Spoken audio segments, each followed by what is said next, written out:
Mesdames et messieurs, bonjour à tous, bienvenue à l'ESA et bienvenue à cette rencontre avec M. Farid Araktenji. Cette rencontre organisée par la Chambre de commerce franco-libanaise et l'ESA, et je vais passer immédiatement la parole au président de la Chambre de commerce franco-libanaise, M. Gaby Tamer.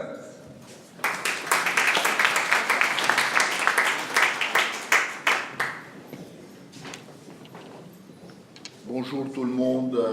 Je ne vais pas prendre la parole, simplement c'est pour remercier l'ESA, M. Attali qui a très bien voulu nous recevoir chez lui pour ce petit déjeuner. Je remercie tous les présents. Je remercie surtout M. Araktenji qui est venu spécialement pour cette conférence et qui repart demain. Aujourd'hui, alors il passe quelques heures au Liban.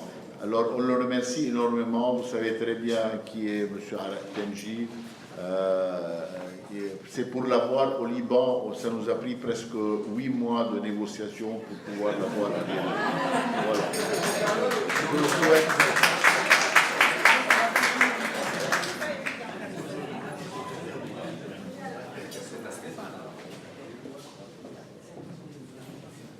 Alors, vous connaissez tous Farid Araktenji, mais je vais quand même prendre la parole quelques minutes pour vous donner quelques éléments de sa biographie et de son parcours. Et je voudrais commencer par dire que vous êtes sans doute parmi nous l'un des plus français et des plus libanais. Et votre cœur se partage entre ces deux patries, ces deux nations. Et nous avons la chance de vous rencontrer régulièrement ici, à Beyrouth, mais aussi à Paris, régulièrement. La gouvernance, un sujet dont vous allez parler ce matin, un sujet qui nous tient à cœur, en particulier ici à l'ESA, puisque, comme vous le savez, en tout cas certains d'entre vous, à l'initiative de la Banque du Liban, nous avons créé un institut pour la finance et la gouvernance qui développe ses activités depuis maintenant plusieurs mois, qui est à votre disposition, qui vous invite régulièrement à des rencontres, justement, sur les sujets de la gouvernance, des entreprises familiales, des comités d'audit, du rôle des secrétaires de conseil d'administration. Nous avons été amenés à accompagner quelques entreprises dans leurs projets, mais surtout, nous organisons depuis maintenant plusieurs mois, en partenariat avec la Banque du Liban, des séminaires de sensibilisation aux questions justement de gouvernance au sein des banques libanaises et des sociétés financières.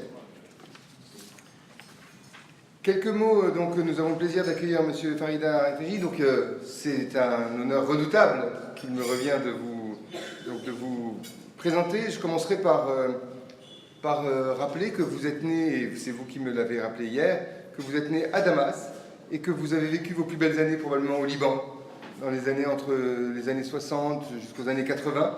Vous étiez ici, vous étiez élève au Collège Notre-Dame de Jamour. Il y a ici quelques représentants et dont nous accueillons certains des diplômés dans nos programmes ici à l'ESA. Vous avez été élève à Jamour avec notamment quelqu'un que nous connaissons bien au Liban et en particulier à l'ESA qui est Carlos Rosen, aujourd'hui président de l'alliance Renault-Nissan-Mitsubishi. Vous avez été élève avec lui, vous l'avez retrouvé ensuite dans le cadre de votre vie professionnelle. Vous avez fait un parcours académique entre le Liban et la France, puisque vous me rappeliez que vous aviez étudié au Centre d'études mathématiques, ici à Beyrouth, que certains d'entre vous ont peut-être connu, et que vous avez étudié à l'université Lyon 1. Vous avez commencé votre carrière dans une PME en province en France. Vous avez ensuite eu plusieurs postes, plusieurs responsabilités. Vous avez même travaillé pendant 5 années chez Nissan. Vous aviez déjà fait le choix du Japon, choix prémonitoire peut-être, puisque vous travaillez maintenant au sein du groupe de l'Alliance Renault-Nissan-Mitsubishi. Et nous avons d'ailleurs eu le plaisir d'accueillir le président de l'Alliance il y a quelques semaines, ici sur le campus de l'ESA. Vous êtes le directeur audit, maîtrise des risques et organisation de Renault. Et vous êtes également le conseiller du président de Renault pour les questions de gouvernance et d'organisation.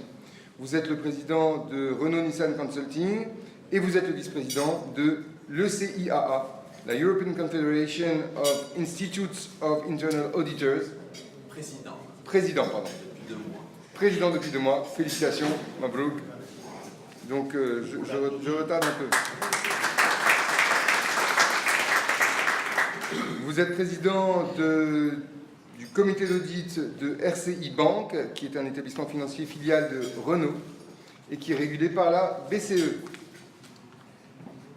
Enfin, pour nous rapprocher de ce Liban qui nous est cher à tous, naturellement, je rappelle que vous êtes également membre du conseil d'administration du groupe Fatal, dont je salue les dirigeants et représentants ici. Le groupe Fatal, qui est l'un des grands partenaires de l'ESA, que nous avons eu le plaisir d'accueillir tout récemment à l'occasion de la rénovation de l'auditorium qui porte le nom du groupe et du 120e anniversaire du groupe. Voilà, un groupe qui s'inscrit véritablement dans la durée et dans la pérennité, y compris au niveau de ses relations avec notre institution. Voilà, nous parlerons des événements ou des succès qui ont marqué, des réalisations qui ont marqué votre parcours, mais vous me parliez notamment de la création de la filiale de Bull en service d'intolérance. Vous me parliez également de l'installation du système SAP, donc l'ERP SAP chez Renault, qui fonctionne encore aujourd'hui pour tout ce qui concerne la finance, les achats, les ressources humaines. Vous avez également beaucoup travaillé donc, dans les secteurs informatiques naturellement, et vous avez beaucoup travaillé à l'organisation de Renault et de sa gouvernance entre 2011 et 2013. C'est dire que vous connaissez le sujet et que nous avons hâte de vous entendre vous prononcer sur ce sujet dont je rappelle le titre de la conférence que vous avez derrière vous. La gouvernance, victime de la régulation ou condition d'une performance durable. Je vous laisse la parole, cher Farid, en vous remerciant d'être parmi nous et en remerciant nos amis et ceux qui ont accepté de se joindre à nous en cette heure matinale. Merci beaucoup Stéphane. Monsieur le Président de la CCFL, cher Gabi, Monsieur le Directeur Général de l'ESA, cher Stéphane, Excellences, Mesdames et Messieurs, chers amis, et puis un clin d'œil, chers camarades jamouriens. Il y en a quand même un grand nombre. La gouvernance est le sujet à la mode de cet automne à l'ESA. 2 octobre, la conférence de Carlos Ghosn, c'est comme ça qu'il s'appelle dans le monde professionnel. Ses copains ici l'appellent Rosson, évidemment, mais dans le monde professionnel, c'est Ghosn qu'il s'appelle. Et le thème était « La bonne gouvernance, un chemin d'excellence des entreprises globales vers les entreprises familiales ». Le 31 octobre, toujours ici, table ronde sur les pratiques en cours dans les entreprises familiales au Liban. Et enfin ce matin, notre débat sur la gouvernance victime de la régulation ou conditions de la performance durable. Vous vous doutez bien que la raison pour laquelle on a choisi ce titre un petit peu provocateur, c'est parce que, à force d'obliger les gens à faire des choses, ça génère des réactions contraires. Et puis il faut absolument citer la magistrale conférence de maître Alexandre Najjar à l'USEC, il y a quelques semaines avant l'intervention de M. Ghosn, sur de la direction à la gouvernance de la SAL. Le texte est ici, il est magnifique. Pour ma part, je souhaite revenir d'abord sur l'irruption de la notion de gouvernance dans l'économie récente. Insister sur son rôle pratique dans la performance de l'entreprise et conclure sur l'exemple d'une société familiale en France qui le pratique de façon exemplaire au service du bien commun. Alors, je vais commencer... Ça marche, ce truc, pour aller de gauche à droite.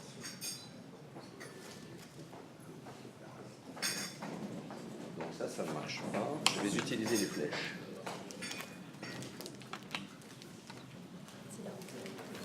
Ah, formidable. En bas. Et je vais pouvoir partir avec. C'est en bas.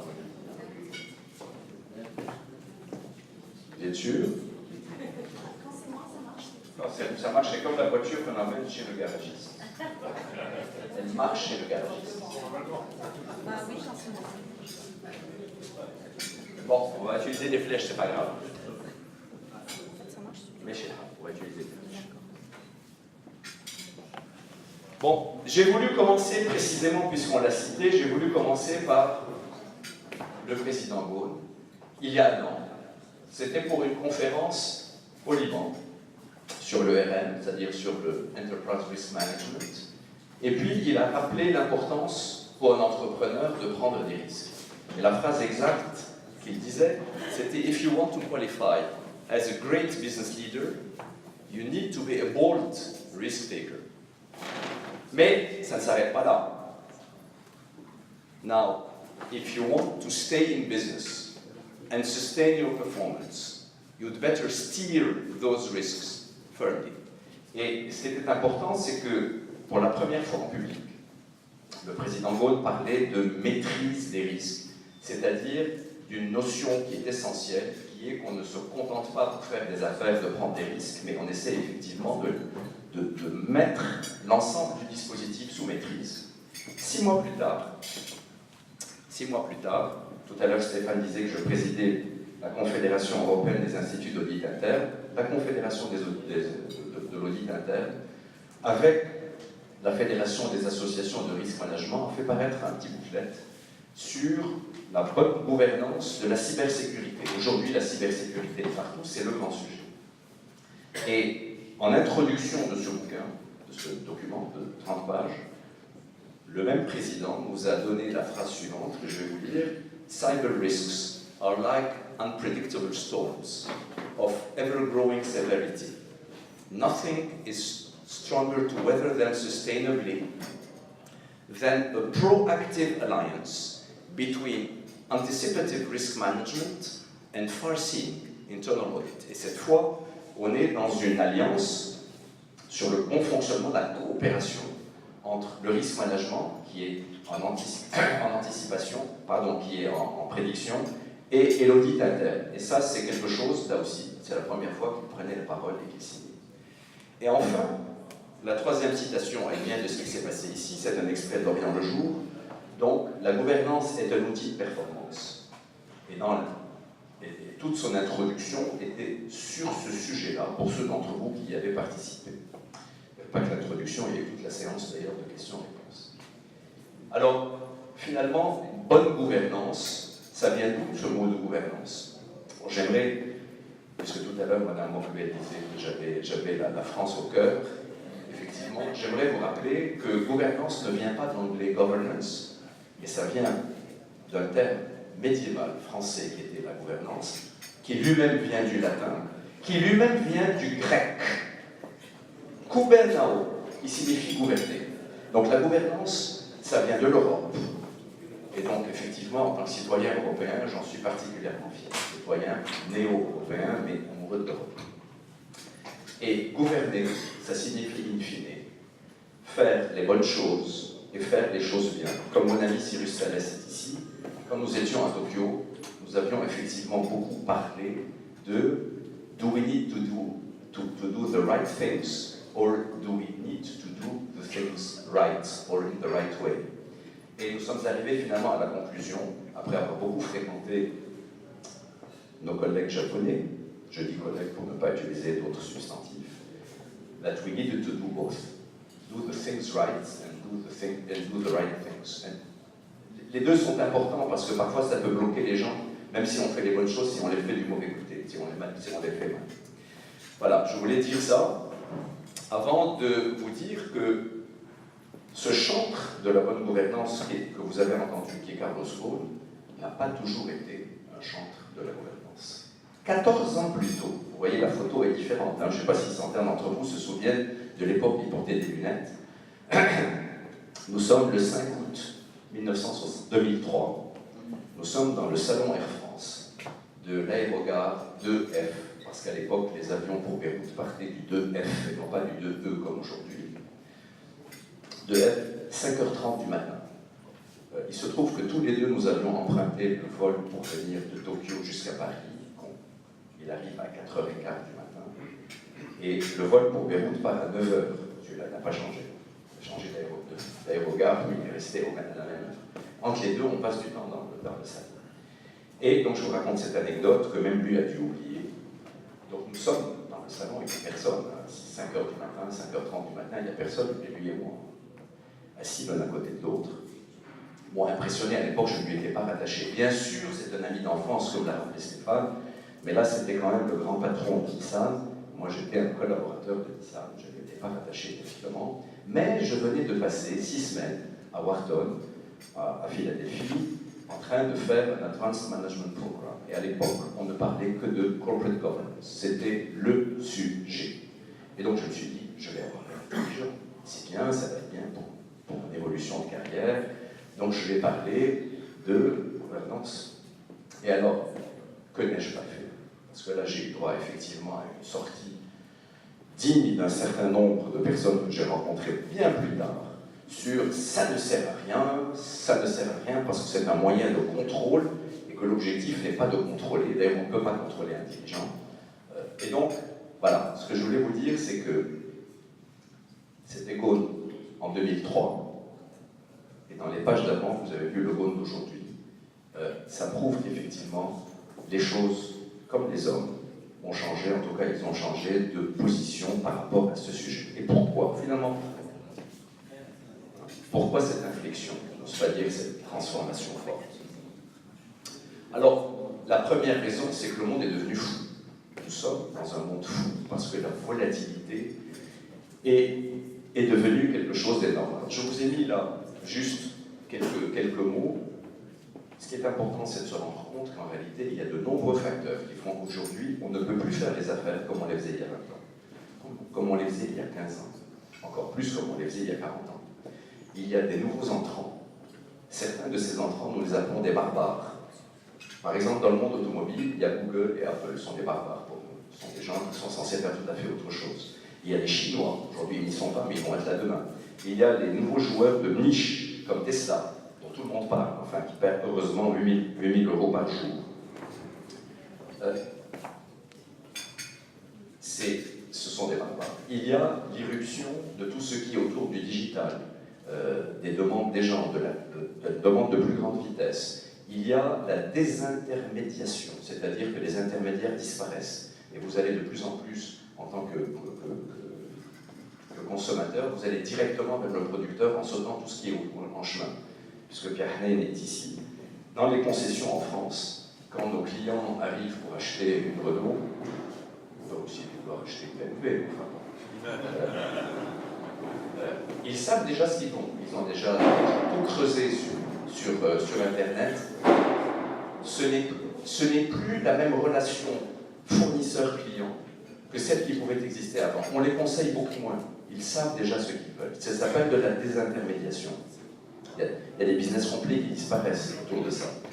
Il y a, moi, ce que j'ai appelé le premium versus low cost, c'est-à-dire qu'il y a effectivement une demande forte pour tout ce qui est premium, pour tout ce qui est low cost, et finalement une espèce de tassement dans ce qui est au milieu. Ça s'appelle, on passe de là, du chameau avec 2 bosses au dromadaire du dromadaire avec une bosse vers le chameau avec 2 bosses, et plus rien au milieu. Donc ça transforme complètement le monde, et donc par conséquent, faire des affaires aujourd'hui, c'est plus difficile qu'il y a 30 ans si on veut les faire seul. Il n'y a plus de patron omniscient.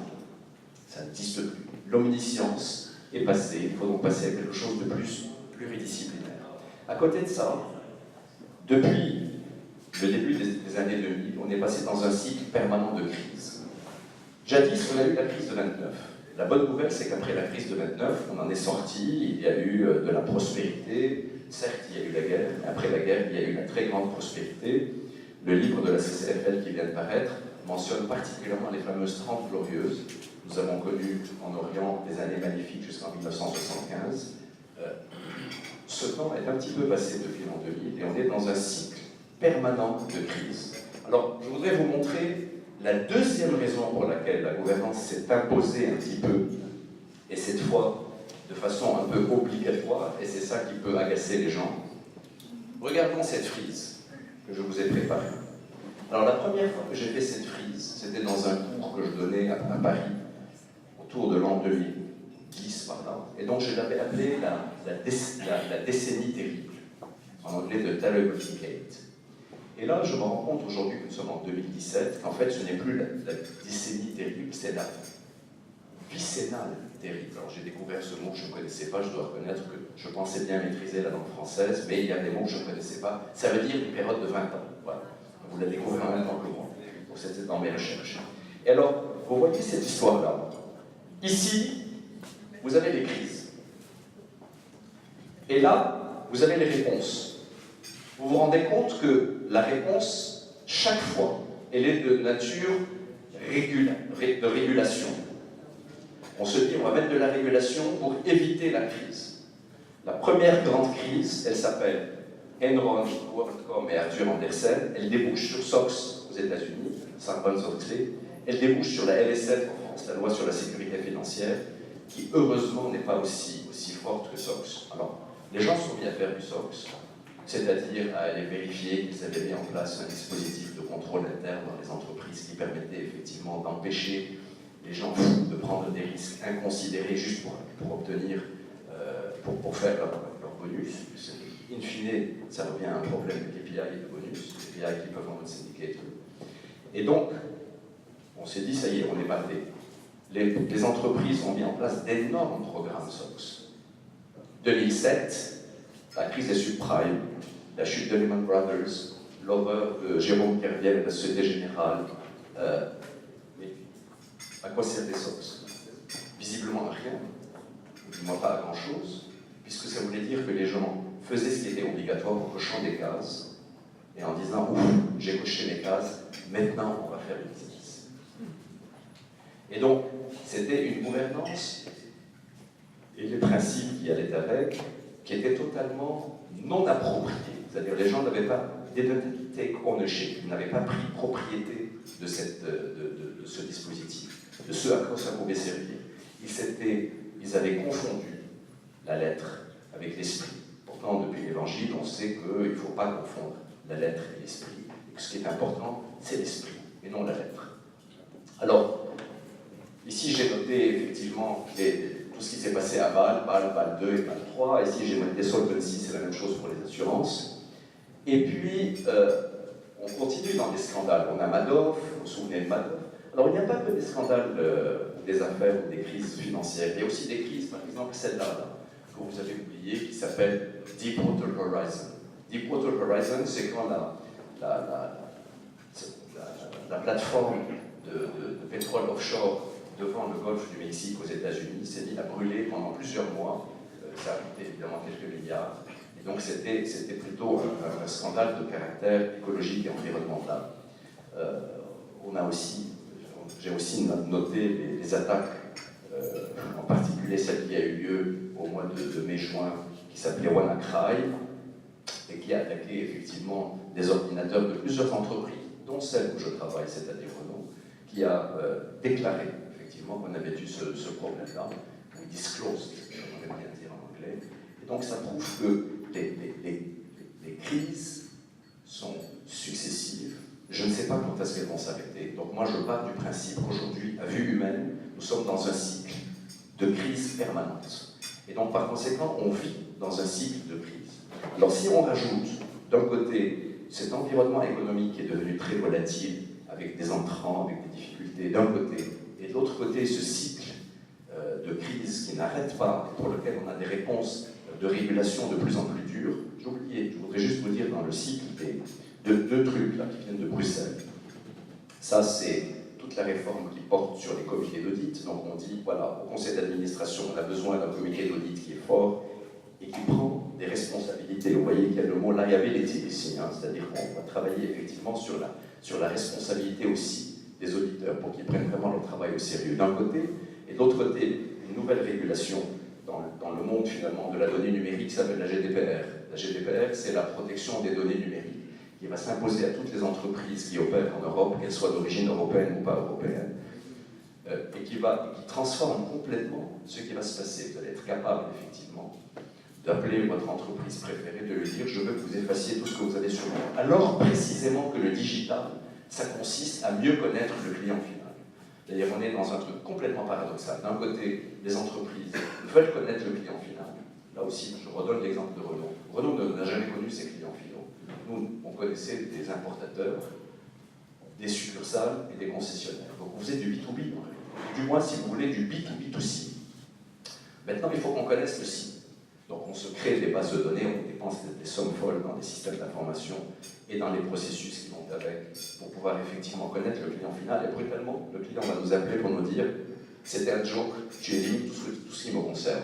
La deuxième chose qui peut être bien pire, non seulement tu effaces tout ce qui me concerne, mais tu vas le passer à Ford, ton concurrent. Parce que ça s'appelle la portabilité de la donnée, puisque ça lui appartient. C'est chez nous que ça lui appartient. Donc, la régulation, ça peut être quelque chose qui est terrifiant. Donc, quand on en arrive là, on se dit, bon, ok, quelles sont les choses importantes? Donc, moi, j'ai mis ici quelques interrogations. Il y en a deux essentiellement qui m'intéressent avec vous. C'est qu'est-ce que la performance durable? Et pourquoi les entreprises ont-elles besoin d'une bonne gouvernance? Mais on a d'autres questions. On a des questions, par exemple, comment pouvons-nous mesurer qu'un comité exécutif est efficace? Est-ce qu'il existe un triangle d'or au service de la bonne gouvernance, bien entendu, entre les trois audits, le comité d'audit, l'audit interne et l'audit externe? C'est un triangle d'or. Quels sont les sujets autour de l'exécution? Puisqu'effectivement, l'exécution est un des maîtres mots du succès. Alors, quelques mots d'abord sur la performance durable. Alors, vous ne verrez pas le truc du jeu, parce que je vois qu'il y a la lumière qui ne vous permet pas de voir complètement le cartoon qu'on a mis ici, qui est autour de la croissance. Mais finalement, durable, ça veut dire être capable de se répéter au fil du temps. C'est-à-dire, on ne fait pas une performance one-shot, qui est devenue une des raisons pour lesquelles il y a eu beaucoup de crises. C'est effectivement comme on paye les gens sur des performances ponctuelles, je ne dis pas trimestrielles, mais en tout cas au moins annuelles, ça permet effectivement de prendre l'argent à de filer. Dans ce temps, il y avait un film de Woody Allen qui s'appelait Take the Money and Run. Certainement, ceux de ma génération s'en souviennent, bien entendu, pas les autres. Et ça veut dire effectivement un drum, because you don't know what you have left behind you. Et donc, voilà, l'idée, c'est de dire, ce qui est important dans la performance, c'est qu'elle soit capable d'être répétée. Là aussi, si vous prenez une entreprise comme Renault, je cite régulièrement Renault, c'est quand même celle que je connais bien de l'intérieur, on parlait de performance. En 2011, on parlait de performance. En 2012, on parlait de performance. En 2014, on parlait de performance. On a commencé à rajouter l'adjectif durable qu'à partir de 2015. C'est-à-dire cette notion de c'est important qu'on soit capable de répéter dans le temps et pas seulement de faire quelque chose de ponctuel. Ça a commencé à être regardé à partir de 2015. J'ajoute qu'il y a un deuxième sens, finalement, à durable. C'est le fait qu'on est porteur d'autres types de valeurs que la performance pure au sens financier du terme. C'est-à-dire qu'on est dans un système qui permet de préserver l'environnement de la société. Alors durable ne veut pas dire uniquement sustainable au sens de l'écologie, ça veut aussi dire ça. Mais ça veut dire qu'effectivement on tient compte de tout l'écosystème qui est autour de l'entreprise. On va parler des actionnaires, des salariés, des clients et des fournisseurs. Parce que c'est tout ça qui est important. Parce qu'après tout, on va travailler notre entreprise pour nous, pour notre performance, pour nos revenus à nous, dans nos poches, mais aussi pour nos descendants. Et d'ailleurs, puisque je suis moins qu'on va après parler d'entreprise familiale, c'est évidemment un sujet majeur qui est effectivement qu'est-ce que je vais laisser derrière moi? Qu'est-ce que je vais laisser derrière moi à mes propres héritiers? Qu'ils soient mes enfants ou mes neveux ou peu importe, les gens qui me sont proches, qu'est-ce que je suis en train de leur laisser derrière? Et l'exemple aussi que je suis en train de leur laisser. Donc performance durable nous pousse finalement à adopter aussi une dimension supplémentaire, une deuxième dimension par rapport à ce qu'on fait au quotidien, qui est effectivement qu'on est positionné dans un système de valeurs supérieures. Alors, il y a des lignes rouges dans un monde qui semble être devenu fou. Alors là, j'ai un petit truc à vous montrer ici sur cette fameuse histoire de régulation. Si le monde est devenu un petit peu fou dans ses buts, ses agissements, ses dérives un peu court-termistes, ben, il va y avoir les réponses, les réactions. Et les réactions, voilà ce que ça fait. Donc là, je vous ai montré ce truc. Donc vous avez fait un machin, l'autre est en train de réagir. Vous voyez que ça ne touche pratiquement pas la boule du milieu, et que petit à petit, la boule du milieu va finir par bouger. Voilà. Donc là, il va y avoir 3 d'un coup.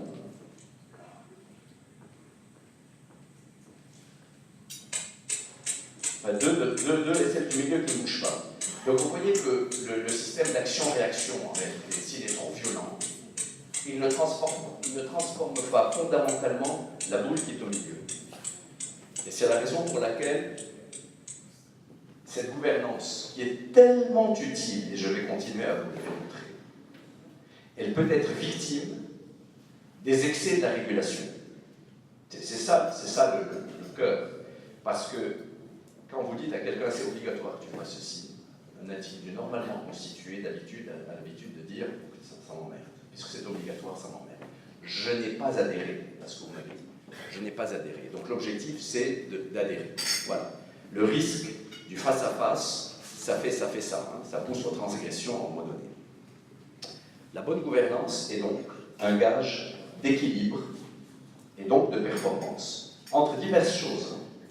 Et ici, je vais uniquement parler de ces deux choses-là, que sont conformité et efficacité. Vous voyez que si on est avec un excès de conformité, c'est évidemment de la bureaucratie, c'est-à-dire le système est devenu fou. Et on ne sait plus pourquoi on l'a mis en place, mais on l'a mis en place, donc on le fait.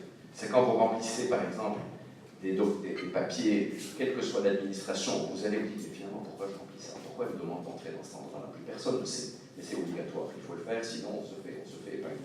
Pourquoi au Bourget, à 7h03 du matin, si je fais 95 km/h, j'attrape 50 € à payer et un point de moins, ce qui m'est arrivé il y a peu. Au nom de quoi? Il n'y a personne et je ne prenais aucun risque. Donc, le système est devenu fou parce qu'il ne s'intéresse plus effectivement aux raisons pour lesquelles on l'a mis en place. Si en revanche, évidemment, on est dans un système où on s'en fout de la conformité, on va mettre une forte dose de ce qui c'est efficacité, je m'en fous, après tout, c'est pas obligatoire. Les voitures que je vends en Liban, j'ai pas besoin, non, aucune obligation. En Europe, je suis obligé de vendre ce qu'on appelle l'euro 6, au Liban, je peux vendre du euro -50, en gros. Et donc, ça peut faire les excès de ce que j'ai appelé ici l'hyperlibéralisme. Je ne suis pas socialiste, bien entendu, vous le savez, mais voilà ce que ça peut donner. Et puis à côté, je voulais, toujours dans le sens de cet équilibre qui me paraît quelque chose d'assez important, je voulais vous montrer ce triangle, qui n'est pas le triangle de l'audit que je vous ai montré dans la page d'avant, que j'ai mentionné dans la page d'avant, mais qui est un triangle de ce que j'appelle le dispositif de bonne maîtrise. Vous avez l'audit, vous avez le contrôle et vous avez la gestion des risques. Ces trois outils dans le monde de l'entreprise qui sont au service d'une bonne gouvernance. Alors, quand on a une petite entreprise, on va pas mettre des armées dans chacune de ces boîtes-là. D'ailleurs, même dans les grandes entreprises, il n'y a pas d'armée. Même chez Renault, ici, il y a 3 personnes. Juste pour que vous sachiez, ici, il y en a 35. Et ici, il y en a 15. Juste pour dire, pour une entreprise qui fait 60 milliards d'euros de chiffre d'affaires et 130 000 salariés. Donc, ce n'est pas non plus des armées, hein, mais ça sert néanmoins à éclairer. Et ça sert à éclairer à condition qu'on soit capable d'écouter. Et donc, c'est vrai que le rôle de ce triangle, c'est d'être capable de porter la parole. C'est donc être capable d'être audible pour pouvoir apporter la valeur, même en étant peu nombreux. Parce qu'effectivement, on va regarder ce qui ne va pas. Et vous savez que personne ne regarde ce qui ne va pas. Certains d'entre vous ici connaissent un célèbre Libanais, auteur d'un très grand best-seller, qui s'appelle Nicolas Nassim Taleb. Il sera l'invité d'honneur de la conférence de l'ICI à Yali d'octobre prochain à Madrid. On est en train de signer le contrat avec lui. Je fais allusion à un de ses amis qui m'a mis en relation avec lui, et qui parle du signe noir. Le signe noir, c'est effectivement, ça ne peut jamais arriver. Ça ne peut pas arriver. La crise de 2007 ne peut pas arriver. Et pourtant, elle est arrivée. On ne peut pas arriver, mais en revanche, si elle arrive, elle a des conséquences terrifiantes. Donc, effectivement, on a besoin d'avoir quelques paranoïaques ici. Quelques paranoïaques qui connaissent bien et le monde de l'entreprise et l'environnement, et qui soient capables de se poser des questions que personne d'autre ne va se poser, et dont on souhaite profondément qu'elles ne se posent jamais. Mais il faut quand même les poser. C'est comme pour les assurances. Quand vous payez votre assurance, vous êtes content que ce soit d'argent mis à la poubelle et que ça ne vous serve pas. Parce que quand vous avez un incendie ou un dégât des eaux, c'est quand même super emmerdant.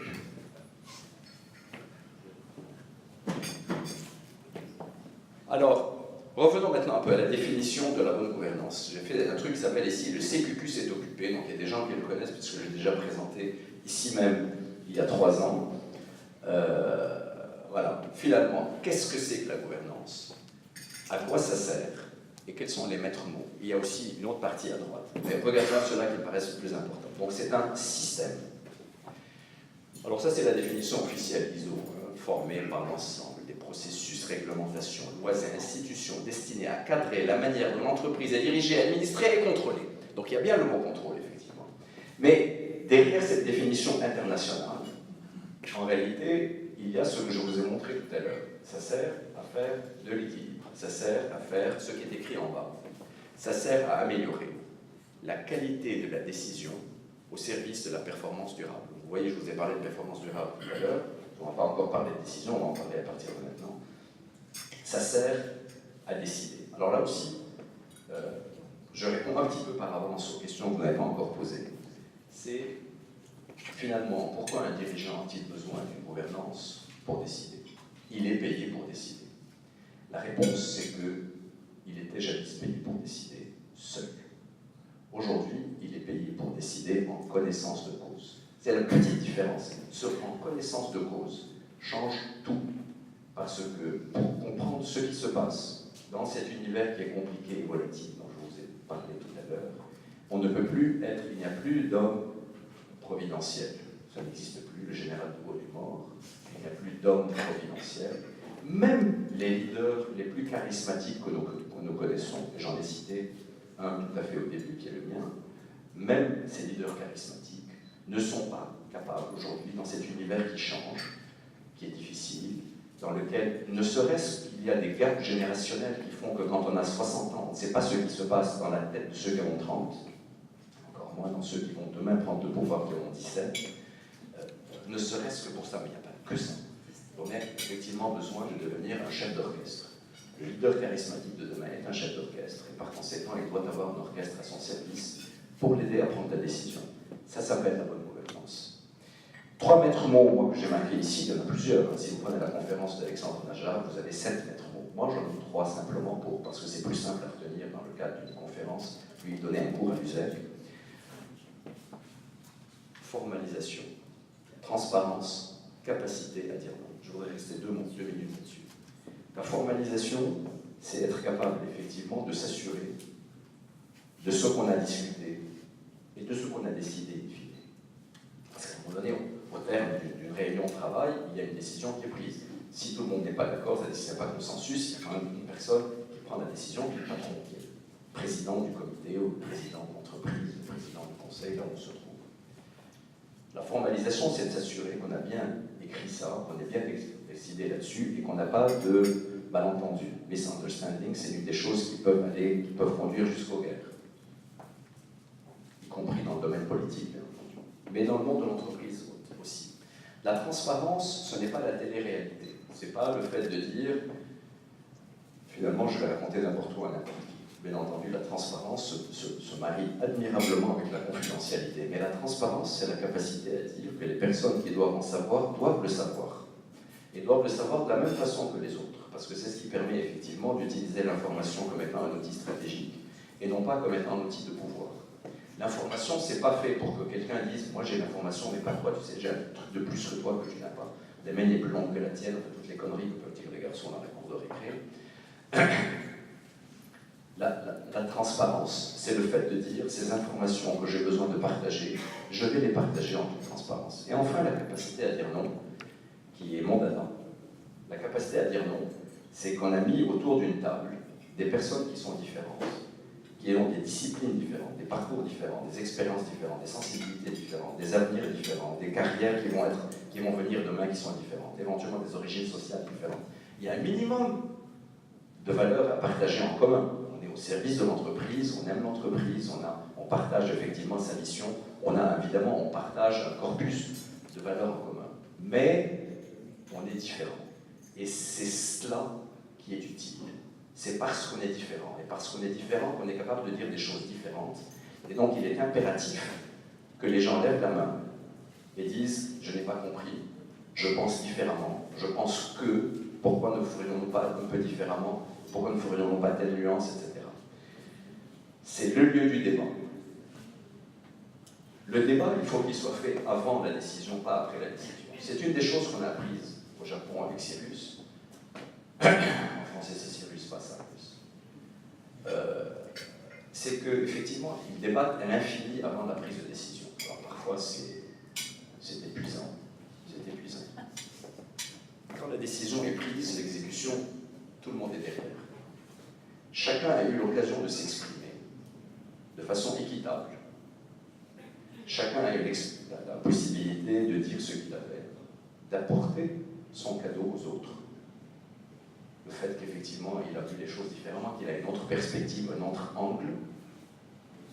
On a exploré ensemble, de bonne foi, parce qu'il faut un peu de bonne foi. Maintenant, cela dit, dans le monde d'entreprise, il n'y a pas toujours de la bonne foi. Pas toujours. Peut y en avoir. On a exploré le champ des possibles. Et c'est parce qu'on a exploré le champ des possibles que chacun sait qu'il a été entendu, qu'on est capable de prendre une bonne décision ensemble. Qu'il va y avoir une personne qui va prendre la décision, mais elle est cette fois, elle est informée. Et donc, par conséquent, tout le monde va se ranger derrière la décision. La capacité à dire non, c'est la condition d'une bonne exécution. La capacité à dire non, c'est merveilleux. Alors, au moment où on dit non et qu'on est tout seul, dans un sac, tout le monde pense la même chose, il y a un type qui dit le truc différemment, il faut avoir du courage pour oser le dire. Il ne faut pas le dire de façon agressive, mais ça fait avancer l'ensemble du groupe. Moi, c'est mon expérience. Dans tous les groupes où j'ai été, que ce soit en conseil d'administration, que ce soit dans un simple comité de direction que je dirige à ce moment-là moi-même, le fait qu'il y ait eu des gens qui ont dit des choses différentes, ça enrichit magnifiquement, merveilleusement. Alors j'ai dit ici quelques petites choses à droite, mais comme je ne sais plus quelle heure il est, ah oui, il faut que j'avance. Alors, je voudrais revenir quand même aux missions synthétiques du Conseil et de la Direction générale, avant de terminer et d'arriver à mon exemple. Ce triangle n'a pas les mêmes missions. Ce triangle a des missions différentes. Ne confondez pas un conseil d'administration, fût-ce une entreprise familiale, avec son assemblée générale. L'assemblée générale est là pour élire évidemment le conseil d'administration et approuver tout ce qu'on lui propose, en particulier le budget et les comptes. Le conseil d'administration, il est là, pas au quotidien. C'est la direction générale qui est au quotidien, mais le conseil d'administration a comme mission d'assurer la pérennité à long terme de l'entreprise. La DG, elle, c'est la performance opérationnelle à court terme. Vous voyez que c'est deux missions différentes. Alors, vous allez me dire, il y a un tas d'entreprises où les deux missions sont effectuées par la même personne. Partout. Ça correspond à un moment donné à une évolution historique, ça correspond à un moment donné à une maturité, pas seulement de l'entreprise, à une maturité des hommes qui sont dans l'entreprise, et pas seulement en haut, la maturité de l'ensemble. On peut parfaitement imaginer, par exemple, qu'aujourd'hui, l'entreprise où je travaille a un PDG et que demain, il aura un président et un directeur général. C'est pas quelque chose de totalement impossible à imaginer.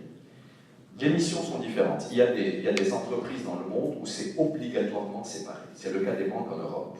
Le régulateur européen a dit le président du conseil d'administration et le directeur général sont deux personnes différentes. Alors, pour que ça marche bien, que ce soit une ou deux personnes, il faut qu'il y ait entre elles un dialogue qui peut être parfois une tension, mais il faut que cette tension soit positive. La tension, si elle est positive, dans ce dialogue-là, va permettre de donner, d'apporter la performance durable. Je vois que vous ne voyez plus rien à l'écran, c'est ça? C'est ça, vous ne voyez plus rien. Vous faites comment entendre? Alors que moi, je ne dis pas tout ce qu'il y a à l'écran parce que je me dis, vous voyez. Bon, on ne peut pas faire mieux. Bon, vous aurez une copie de mes planches en format PDF, si vous voulez. Enfin, si vous les tournez, mais voilà. Mais effectivement, là, c'est du noir sur jaune, donc c'est pas forcément facile. Mais ce qui est important, vous voyez, c'est que le conseil d'administration, lui, il est orienté autour du moyen et long terme, de la stratégie, du contrôle, effectivement, alors que la direction générale va être autour de « je propose et je conduis les opérations ». En deux mots, c'est ce qui est écrit en bas, que vous ne lisez peut-être pas. La direction générale, c'est « make your numbers and grow your people ». Ce n'est pas le sujet du conseil d'administration. Et donc, par conséquent, il faut que ces gens-là puissent avoir un dialogue entre les deux. Moi, je parle de dialogue. À titre personnel, j'aime bien que les deux fonctions soient séparées, mais on a un tas d'exemples où c'est la même personne qui exerce les deux, et ça permet quand même, c'est horrible. Je ne sais pas si c'est mieux. C'est mieux? Voilà. Ma dernière planche avant d'arriver à l'exemple de la fin. Donc finalement, bonne gouvernance et dispositif de maîtrise, ça a comme objectif de créer et de canaliser le débat. Le débat est positif. C'est une des choses auxquelles je tiens beaucoup. Mais c'est un débat respectueux, ce n'est pas un débat polémique. Ça permet d'optimiser et d'objectiver la décision. Alors, on a donné l'exemple ici de la chèvre et du chou. Donc, je vais vous lire. Donc, voilà. On a confié à un batelier un loup, une chèvre et un chou. Il doit passer un à un, il peut faire passer qu'un seul à la fois, d'un côté à l'autre de la rivière, sachant que si le loup reste seul avec la chèvre, il la mange. Si la chèvre reste seule avec le chou, il le dévore. Et qu'il faut faire passer tout le monde de l'autre côté. A priori, c'est assez difficile de trouver la solution. Il y a évidemment une solution, elle est en bas dans les petits caractères ici, je vous laisse, ne vous inquiétez pas. C'est possible à faire. Ça s'appelle la bonne gouvernance. La solution qui consiste à ménager la chèvre et le chou. Donc voilà comment on fait. Le batelier passe d'abord la chèvre d'un côté à l'autre. Et le loup reste seul avec le chou, il ne le mange pas. Ensuite, il revient et il va faire traverser le chou. Quand il arrive de l'autre côté, s'il le laisse avec la chèvre va manger le chou. Donc cette fois, il va repartir, mais pas seul, avec la chèvre. Donc le chou va rester seul de l'autre côté. Il revient avec la chèvre, et bien entendu, s'il est laissé seul avec le loup mangerait la chèvre. Alors à ce moment-là, il emporte avec lui le loup, il le transporte de l'autre côté, et le loup ne mange pas la chèvre, il est carnivore. Il revient vite, il va prendre la chèvre et la faire passer de l'autre côté. Ça, c'est la bonne gouvernance. Ça s'appelle ménager la chèvre et le chou. Ça veut dire qu'il y a une solution à des situations compliquées. C'est ça qui est important. Et donc, la bonne gouvernance, non seulement elle permet d'optimiser et d'objectiver la décision, mais elle permet aussi d'apaiser la relation familiale. Je vais laisser tomber ça et je vais vous donner maintenant l'exemple d'une entreprise familiale en France qui s'appelle le groupe Auchan. Alors, ceux qui m'ont écouté à l'ESA il y a 2 ans et demi connaissent cette planche, mais ne connaissent pas les deux suivantes. Parce qu'entre-temps, j'ai eu des relations avec la famille Auchan, avec la famille Muliez, qui m'a permis d'aller plus loin. Donc, en 2 mots, le groupe Auchan, c'est 80 milliards d'euros de chiffre d'affaires. 80 milliards, c'est plus gros que Renault. Avec une fortune estimée des héritiers qui est à 30 milliards. Maintenant, il faut la diviser entre les héritiers. Mais enfin, 30 milliards, c'est quand même pas mal. Vous avez là les sociétés, donc vous avez les fils de Louis Muliez qui ont l'entreprise Fildar, c'est l'entreprise historique. Vous avez le groupe Auchan avec les marques Auchan, Grosbil. Vous avez le groupe Saint-Maclou avec Saint-Maclou et Alfred Carpet, ce que je ne connaissais pas, j'ai découvert ça à cette occasion-là. Vous avez des trucs qui s'appellent Brice, etc. Donc vous avez d'un côté une entreprise, de l'autre côté des marques qui appartiennent à chacune des entreprises. Donc il y a des entreprises différentes. Chacune va d'ailleurs avoir sa gouvernance propre. Ce qui est important, c'est ce qui est là et ici. Donc la famille décide là. Elle a donc un truc qui s'appelle une association familiale où il y a 7 membres. C'est en gros le conseil d'administration supranational, c'est-à-dire c'est celui qui va décider pour le groupe. Ce serait donc finalement le conseil d'un holding. Et lui-même est alimenté par des groupes familiaux, qu'on appelle des sociétés en commandite par action. Donc ce sont des groupes qui appartiennent à des morceaux plus petits de la famille et qui possèdent cette partie-là, qui elle-même possède cette partie-ci. Voilà comment ça se passe. Donc il y a une gouvernance où la famille est bien représentée, mais pas tout le monde. Et pourquoi pas tout le monde de la famille? Pour une raison simple.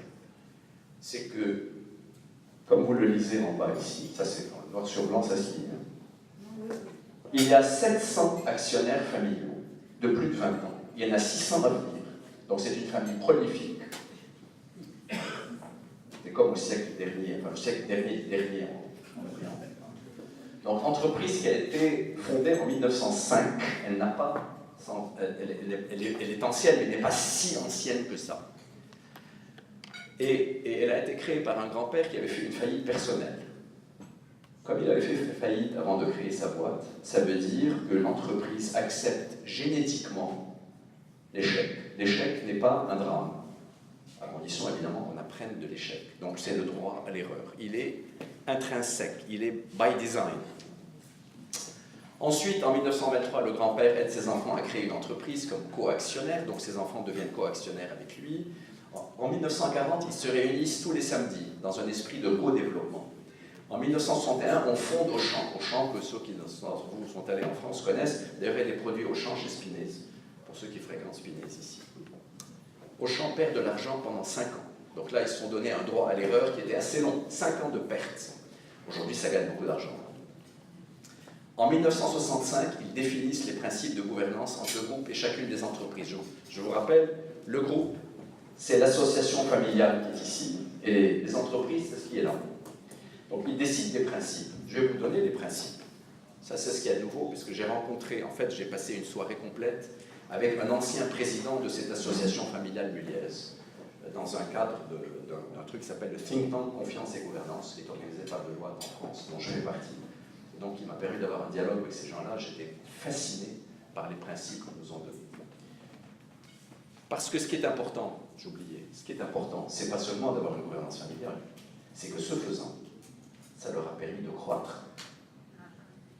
Ça leur a permis de croître d'une façon considérable. Une boîte qui n'existait pas, qui a aujourd'hui 80 milliards d'euros de chiffre d'affaires. Donc c'est une boîte qui a créé de la richesse, qui a créé de la valeur, et pour ses actionnaires, mais aussi pour l'ensemble de son écosystème, puisqu'ils emploient un tas de gens. C'est une énorme entreprise. Donc ce qui est formidable, c'est qu'ils ont été capables de croître sans avoir besoin de faire ce que parfois je vois au Liban, c'est-à-dire de dire, bon, au moment où on a la succession, on va couper la boîte en deux. Il y en a un qui prend ces marques-là et l'autre qui prend ces autres marques. Ou bien on rachète certains des membres de la famille, surtout si les membres de la famille sont de sexe féminin. Ça existe aussi. Donc, l'avantage de là, c'est que tout le monde is on board. Everyone is on board. Et ça, c'est quelque chose de formidable. Parce que ça a permis de faire de la croissance. C'est pour ça que je vous donne un exemple. Les principes, donc, à partie droite. Premier principe, le principe de subsidiarité. N ne fait rien. C'est en dessous de lui que ça se passe. Sauf si N-1 a besoin de lui. Alors ça s'appelle ça le devoir de suppléance. N-1 fait tout, sauf s'il n'y arrive pas, à ce moment-là, il fait appel à N.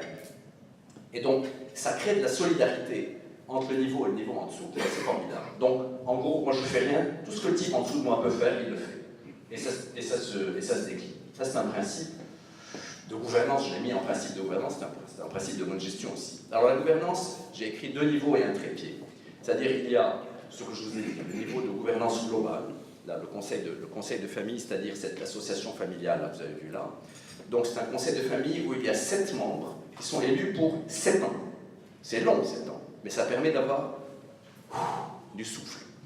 C'est très long. Moi, je ne connais pas d'entreprise qui est 7 ans. Chez Renault, c'est 4 ans. Il y a des boîtes où c'est 5 ans, mais je ne connais pas de 7 ans. 7 ans, ils ont, c'est très long. Mais ça donne vraiment le temps de la ça donne du temps pour se développer. Chacune des entreprises que vous avez vues à droite a un conseil d'administration avec un président et une direction générale avec un CEO. Donc chaque fois séparé. Et leur trépied, c'est d'avoir le conseil, la DG et le projet. Enfin, en matière de stratégie, ils ont une stratégie à 20 ans qu'ils refont tous les 7 ans. Donc, au niveau de la holding familiale, ils font une stratégie pour 20 ans, qui évidemment est juste au début et fausse à la fin. Donc, ils la remettent à jour tous les 7 ans. Au niveau de la holding et au niveau de chacune des entreprises, ils ont un plan à 3 ans. Dernière chose, réunion des CA de chaque entreprise. Donc, celles qui sont à droite. C'est une réunion mensuelle ou tous les 2 mois, selon la taille, avec les objectifs suivants. Je vais vous lire parce qu'ils sont sympas. Premièrement, c'est pour lutter contre la solitude du dirigeant. C'est pour qu'il ne se retrouve pas seul, pour qu'il puisse avoir finalement, ce que vous allez voir juste en dessous, c'est la posture, le miroir. Lui permettre d'avoir un sparring partner.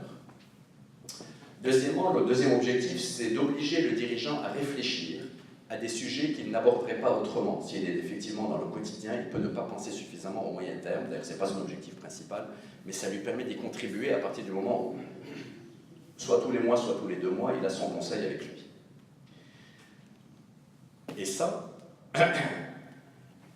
et puis troisième objectif, éviter aux dirigeants de devenir fous. C'est les mots qu'ils ont employés, hein. Là je vous remets vraiment les mots qu'ils ont employés, y compris les guillemets, et puis vérifier que le dirigeant est bien à sa place. Les postures, je vous ai parlé de la posture du miroir, permettre au dirigeant d'avoir un sparring partner, mais il y a aussi la posture dite de la sage-femme, c'est-à-dire encourager, à accélérer ou ralentir le rythme du dirigeant.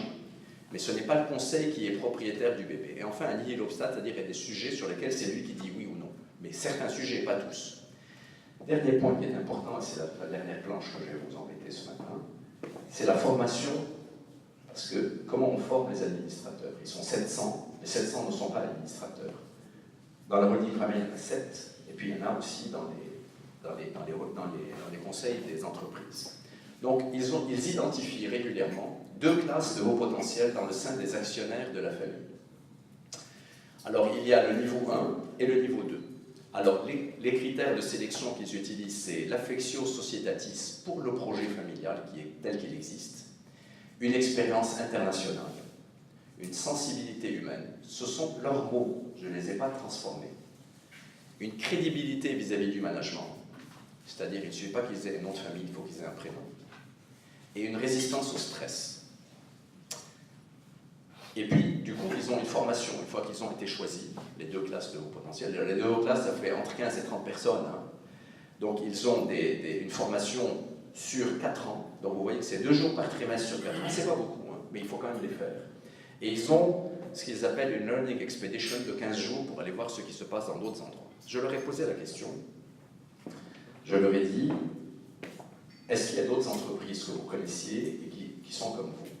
Il a réfléchi. Il m'a dit qu'il y en a beaucoup dans le monde ibérique, c'est-à-dire dans le monde espagnol et dans le monde de la Colombie, de quelques entreprises en Sud-Amérique.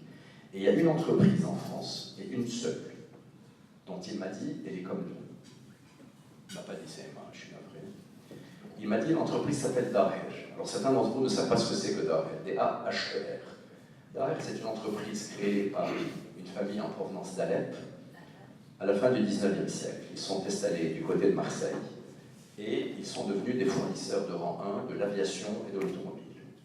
C'est beaucoup plus petit, hein, c'est autour de 5 milliards d'euros de chiffre d'affaires, mais c'est quand même pas mal. Mais c'est quand même beaucoup plus petit que CM1 ou que Auchan. Mais voilà, ils ont des principes qui leur ressemblent. Alors, eux, ils ont, par rapport à nous, ils ont l'avantage d'avoir un ADN qui n'est pas très différent du nôtre, puisque, effectivement, ils viennent d'ici, mais ils sont installés là-bas. Voilà. Ça clôt ma présentation. Et je vais donc conclure avec quelques mots écrits. Voilà. Alors, moi j'ai essayé de vous démontrer que la gouvernance est un système global d'équilibre. Alors, équilibre entre les rôles du conseil, d'administration et de la direction générale. Équilibre entre conformité et efficacité. Équilibre entre la prise de risque et le devoir de précaution. Et équilibre entre l'esprit et la lettre. Alors, cet équilibre ne signe pas la mort du leadership, en tout cas du leadership traditionnel que vous connaissez, ça ne signe pas sa mort. Mais il modifie le style, et on passe du patron de droit divin au coach inspirationnel. Moi, je pense que le patron de demain, c'est un coach inspirationnel. C'est un mot anglais, inspirationnel, celui-là en revanche. Et je trouve qu'on y gagne au change. On y gagne au change la performance durable des entreprises dans un univers devenu plus complexe et plus volatile que jamais. C'est ça qui fait la différence par rapport au patron, entre guillemets, de droit divin qu'on a connu, qu'on a admiré. Mais le système est un peu différent aujourd'hui. Et on y gagne aussi, et ça c'est très important, la condition de la croissance profitable. La croissance profitable, c'est essentiel. C'est essentiel, la croissance. Cela dit, moi, à titre personnel, je suis confiant que ces principes de bon sens emporteront l'adhésion d'entrepreneurs, tels que vous, ou des gens que vous connaissez, à l'intelligence acérée, éprouvée. Alors, en particulier dans notre pays, le Liban, qui a démontré de façon extraordinaire, depuis le déclenchement de la guerre il y a maintenant plus de 40 ans, la capacité de ses élites, et plus généralement la capacité de ces hommes et de ces femmes, à devenir de véritables références professionnelles partout dans le monde. Mais les intelligences individuelles de nos élites ne se transforment pas facilement en intelligence collective au service de notre nation. Et j'utilise à dessein le terme de nation.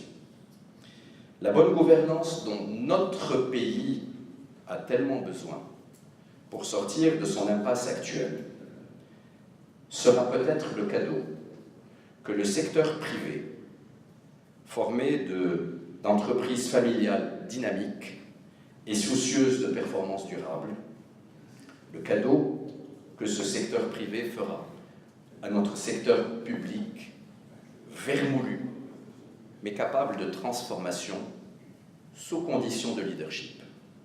Car finalement, la bonne gouvernance se marie admirablement avec le leadership lucide et déterminé. Merci pour votre attention.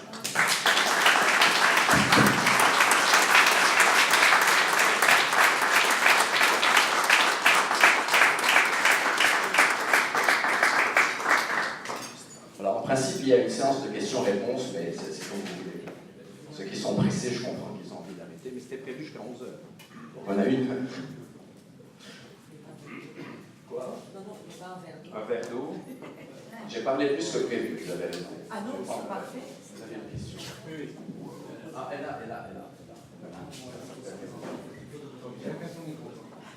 Voilà, je m'appelle Elias Roy, je dirige une société de technologie. Une petite question concernant la gouvernance. Si tout le monde connaît ces principes et ce mécanisme, quelle est statistiquement la raison la plus répandue de l'échec de la gouvernance? Parce que vous partez du principe que la gouvernance a échoué. Est-ce que c'est en général dans le monde ou au Liban en particulier? Quelle partie de la question? Statistiquement, pas toutes les entreprises sont vraiment prospères. Elles affrontent beaucoup de problèmes, et ceci a dû à une certaine raison que je suppose est en partie la gouvernance. Alors, écoutez, c'est une très bonne question parce qu'elle a une réponse difficile, donc c'est une bonne question. La première, c'est que pour moi, c'est une condition nécessaire et non suffisante. C'est-à-dire que si vous avez une bonne gouvernance, que tout va bien, vous pouvez très bien vous planter quand même et prendre de mauvaises décisions. Mais statistiquement, vous avez quand même moins de chances de prendre de mauvaises décisions. Donc la question qui se pose, c'est finalement, est-ce que les gens adoptent volontiers les principes de bonne gouvernance, y compris dans les pays qui sont censés être un peu plus évolués et qui sont en principe nos modèles et nos étoiles que nous suivons avec admiration de loin en loin? La réponse est probablement non. Je suis bien d'accord avec vous. En réalité, tel que j'y raconte, tout le monde ne raconte pas la gouvernance comme je la raconte moi. Puisque moi, effectivement, je suis aussi horripilé que la plupart des gens dans cette salle par tout ce qui est obligatoire. Le côté obligatoire m'exaspère à titre personnel, parce que je cherche chaque fois à me dire, ok, quelle est l'origine des choses? J'ai dit tout à l'heure que quand la balance tombait trop bas du côté de la conformité, ça devenait de la bureaucratie. La bureaucratie, c'est quand on ne sait plus pourquoi on fait les choses, finalement. Et il y a beaucoup de gens qui appliquent sans savoir pourquoi ils y vont. Objectivement, dans les endroits où je suis, tu as vérifié telle et telle chose. Comment tu es président du comité de banque régulé par la BCE et tu n'as pas vérifié ce truc-là, histoire de me faire faire un pied, me faire un peu. Regarde, tu fais piquer sur toi, si ça marche pas. Donc, je pense que pas tout le monde comprend réellement l'esprit dans lequel c'est. Parce que peut-être que les gens ont perdu de vue pourquoi ils ont fait ça. C'est vrai que quand il y a eu toutes les crises, vous avez eu la frise que je vous ai montrée, on voit toutes les crises ont beaucoup déstabilisé le monde entier. La crise de 2007, elle était une crise terrible. By the way, elle était moins grave au Liban, paradoxalement. Ça milite presque contre ce que je suis en train de dire. Elle était moins grave au Liban qu'elle ne l'était ailleurs. Les banques du Liban ont relativement bien tenu par rapport aux banques là-bas qui ont été à un moment donné ébranlées. Enfin, en France, aucune n'est tombée. En France, aucune n'est tombée quand même. Mais il y a eu effectivement qui sont tombés en Angleterre, aux États-Unis, en Hollande, en Belgique. Il y en a qui sont tombés dans tous ces pays-là. Donc, je pense que la crise a été à un moment donné extrêmement dure et douloureuse. Et donc, les gens se sont dit, il faut absolument faire quelque chose contre ça. Donc, il y a eu une bonne volonté au départ pour créer tout ça. Derrière, les entreprises ont un petit peu perdu le sens. Et puis quand je plaide pour la capacité à dire non, en réalité, quand vous êtes dans une réunion de direction, même dans une réunion de direction, sans avoir besoin d'avoir des administrateurs, la capacité des individus à oser lever la main et à dire des trucs différemment est rare. Et la capacité du dirigeant, du patron du comité ou de la réunion à accepter et d'écouter est aussi rare. Il faut quand même dire les choses telles qu'elles sont. Et donc, par conséquent, le fait de dire de façon pédagogique, je vais aider à ce qu'on prenne davantage conscience. Alors, j'ai commencé ma présentation en vous montrant les planches où on voit le président Ghosn. J'ai fait 3 planches sur lui, si vous vous en souvenez, en vous rappelant comment c'était il y a 14 ans et comment c'est devenu aujourd'hui. Alors, je crois que chacun d'entre nous a un rôle, y compris un rôle pédagogique. Moi, avec une certaine forme, en acceptant modestement mon rôle, je pense que j'ai fait partie des personnes qui ont effectivement contribué à améliorer la prise de conscience. C'est pour ça que je pense qu'aujourd'hui, un vrai dirigeant charismatique, un vrai leader aujourd'hui, c'est effectivement son rôle que d'être ce que j'ai appelé le coach inspirationnel, c'est-à-dire qu'il est capable d'écouter les autres, de comprendre. Bien sûr, il peut y mettre de l'empathie, après ça dépend de sa sensibilité, mais ce qui est important au-delà de l'empathie, c'est être capable effectivement d'écouter et de retransformer ce qu'il a écouté en principe d'action. Parce qu'à un moment donné, il faut être dans l'action, on ne va pas rester uniquement dans des considérations intellectuelles. Il faut passer effectivement au stade de l'action. Et donc c'est... voilà. Alors, je ne sais pas si j'ai complètement répondu à votre question. C'est évident que c'est un voyage. Les Américains disent « it's a journey ». Good governance is a journey. Et donc c'est quelque chose sur lequel il y a certains d'entre nous qui en sommes porteurs. Je me considère au niveau où je suis, pas seulement, pas cette fois chez Renault, mais en tant que président de l'ICIAE, je me considère comme ayant un rôle effectivement de pouvoir pousser ce sujet-là. D'ailleurs, le slogan de l'ICIAE a changé récemment. Au départ, c'était un truc purement d'audit interne. Et maintenant, ça s'appelle, le slogan, le sous-titre, c'est « Improving Governance through Internal Audit ». Donc, le premier sujet, c'est pourquoi on fait l'internal audit, it is to improve governance. C'est devenu notre baseline, en tout cas pendant mon mandat de 2 ans. C'est ma baseline, et je prends en principe mon bâton de pèlerin, et je vais le raconter dans les conférences des différents pays de l'ICIAE qui m'invitent à aller parler avec eux. Voilà. Je crois qu'il y avait Roula qui voulait dire quelque chose. Donc c'est là-bas, ils font un micro là-bas.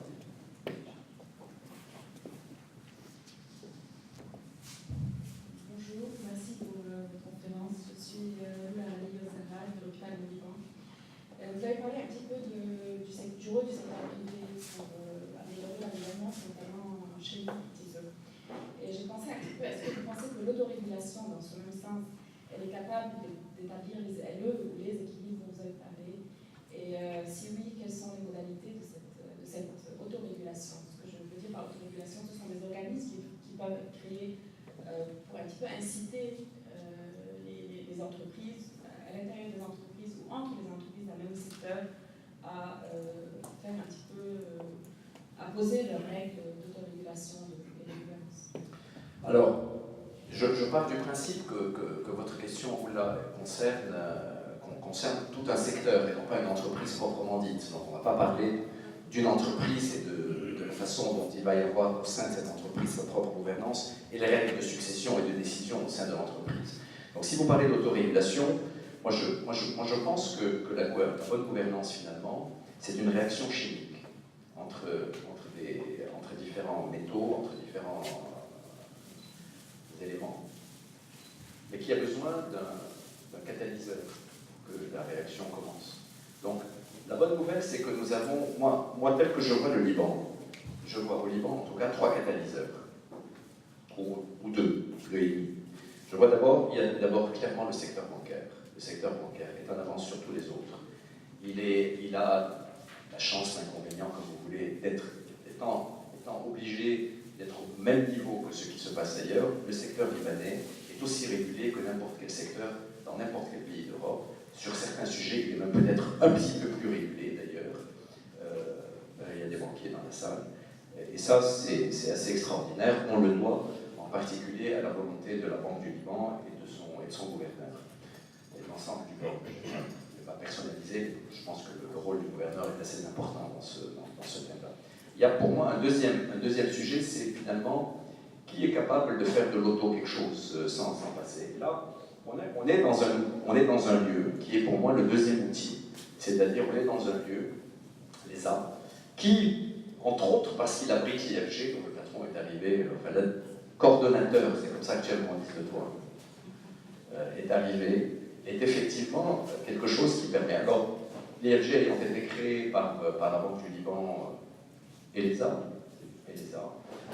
il va avoir tendance à d'abord regarder les banques, mais je pense, tel que je le sais, qu'il a effectivement un rôle d'incitation forte vis-à-vis des entreprises familiales, en particulier des entreprises familiales. Et donc je pense qu'en guise d'autorégulation, il faut impérativement qu'il puisse y avoir quelques pace setters. Il faut qu'il y ait absolument quelques entreprises qui donnent le tempo, qui donnent le là.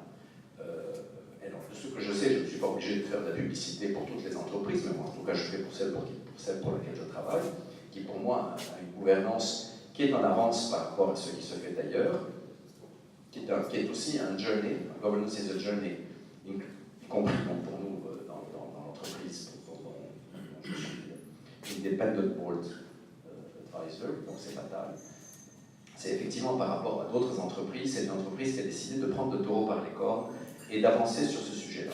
Donc je pense que le fait qu'il y ait un certain nombre d'exemples est un moyen. Maintenant, est-ce que, prenons le cas des hôpitaux, puisque vous êtes dans les hôpitaux, est-ce que les hôpitaux, finalement, je ne sais pas s'il y a un hôpital qui a plus d'avance que les autres, on va parler que des hôpitaux familiaux, parce que les UB et l'USJ, c'est en fait, enfin, l'hôtel Dieu, c'est un autre sujet, puisqu'ils sont dans des entreprises un peu internationales. Est-ce que vous pouvez, finalement, vous, entre vous, dire on va se réunir, on va prendre un certain nombre de décisions? Je pense que vous pouvez le faire, évidemment. Le ferez-vous? On peut être poussé, on peut être encouragé par une autorité. Mais l'autorité centrale, qui dans ce cas-là est le ministère de la Santé, peut être une motivation, un push. On peut effectivement les attendre pour qu'ils fassent un push, mais vous pouvez aussi vous prendre l'initiative de dire il y a d'autres gens qui n'ont pas été pushés et qui ont décidé de le faire, pourquoi on ne le ferait pas? Je vous donne un exemple. Par exemple, nous, on a au niveau des hôpitaux libanais entreprennent une accréditation qui a eu lieu il y a 5-6 ans et dont le processus maintenant est un petit peu mouvant. Mais par le fait même de commencer à parler d'accréditation, vous sentez que les hôpitaux et leurs administrations commencent à sentir le besoin d'adhérer à une certaine procédure qui va essayer de relever un petit peu leur image vis-à-vis du public. Surtout quand on est finalement, on travaille beaucoup avec le service public, on est dans tout ce qui est welfare. Donc on est obligé quand même de se tenir à une certaine idée, à une certaine image. Et quand d'un côté vous avez une autorité qui est le ministère de la Santé qui vous pousse, et d'un autre côté une petite compétition, très rapidement vous avez un réseau qui se forme pour essayer de mettre en place des règles et une autorégulation et une amélioration de la gouvernance. Donc ça prouve bien l'utilité du catalyseur quand même. Tout à fait, oui. Et il faut toujours un catalyseur, mais ensuite la chaîne doit se développer tout seul. C'est vrai, mais ça, c'est pour ça que je disais dans ma conclusion, quand on voit ce que les Libanais ont fait, soit comme individus, soit comme entreprise, ils sont quand même passés par les 40 ans de guerre par lesquels on est passé, parce que pour moi, on n'est pas terminé la guerre, bien entendu. Je ne sais pas s'il y a des gens qui pensent qu'elle est terminée en 90, pas moi en tout cas. D'ailleurs, elle est sans doute encore pire. On ne va pas faire de politique, mais on a tous une opinion sur le sujet. Quand on voit ce qu'ils ont été capables effectivement de faire pendant tout ce temps-là, on peut se dire qu'il n'y a aucune raison, effectivement, qu'ils ne montent pas dans l'autobus de la bonne gouvernance, d'abord égoïstement, d'abord pour améliorer leur performance, pas pour to comply with, puisque la règle c'est comply or explain. On n'est pas dans du comply or explain, on monte dans l'autobus parce que derrière je vais gagner plus d'argent. On va dire les choses clairement. Ça va me permettre de faire plus de performance. Ça va me permettre de régler mes problèmes de succession, parce que vous avez tous des problèmes de succession à un moment donné. La génération suivante, quand elle va venir, elle va faire une chose un petit peu différente. Cette en dessous encore plus. Donc, c'est évident que c'est des sujets qui sont importants. Donc, là, on a quand même un mariage entre la capacité d'initiative des Libanais, prouvée, démontrée 2 fois, 10 fois, 100 fois, 1000 fois depuis 42 ans, et donc, par conséquent, vous pouvez le faire. Alors, ce qui est formidable, c'est que quand ces Libanais sont à l'étranger, donc moi j'étais à Abu Dhabi pour le Grand Prix Formule 1 dimanche. Bon, quand je vais à Abu Dhabi, c'est la première fois que j'y vais, j'en sors malade. J'en sors malade parce que je me dis, il y a 40 ans, c'était des arpents de sable, dans lesquels il y avait quelques personnes, bon, il ne faut pas que je dise tout ce que j'ai dit, parce que je ne dis pas tout. Je vous l'ai dit hier. Comment? Non, manger avec leurs mains en faisant autre chose avec leurs pieds. Donc, et aujourd'hui, ils sont à la pointe du progrès, ils sont dans les mêmes systèmes que nous là-bas. Et leurs entreprises font du blé, ils sont en train d'acheter. Non, c'est elle qui fait, c'est pas moi. Je suis là, je bouge régulièrement quand je sens que ma voix est trop forte. Ils l'ont fait beaucoup grâce à nous, parce que nous sommes partis là-bas, nous n'avons pas trouvé de boulot ici, donc nous sommes partis là-bas le faire. Donc ça veut dire que nous sommes formidables. Nous sommes formidables. Pourquoi on ne le fait pas ici? C'est tout ce que je suis en train de dire. Hein. D'ailleurs, by the way, pourquoi je suis ailleurs en train de faire ce que je fais? J'aurais adoré le faire ici. Je ne sais plus où est le micro, il y a quelqu'un qui le réclame là-bas. Faut peut-être que je boive un peu d'eau, oui, parce que là je commence à me dessécher.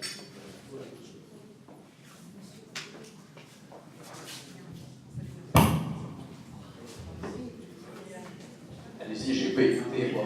D'accord. Bonjour, Sarah Tenji. Je m'appelle Joe Abiad et je dirige une société de technologie qui aide notamment les banques dans leur transformation digitale. Et voilà, en 86, j'étais encore ingénieur à l'école centrale et notre professeur d'informatique, d'économie informatique, nous avait fait des prévisions. À l'époque, il y avait des mastodontes, IBM, Sun, Bull, DEC, qui étaient les grands leaders qui faisaient le plus de chiffres d'affaires dans le monde de l'informatique. Et ce professeur nous a dit, dans 20 ans, il y aura une boîte qui s'appelle Microsoft, qui va être deuxième ou première. On était tous étonnés, on s'est dit, il est un peu fou. J'étais à la conférence de M. Watson, et je suis aujourd'hui... Le 2 octobre. Oui, et à la vôtre. Et ça fait 2 fois que vous parlez de Tesla, en disant que c'est soit ils vendent peu de voitures, ou ils sont sur un segment bien déterminé, ou bien aujourd'hui vous avez parlé de non-performance.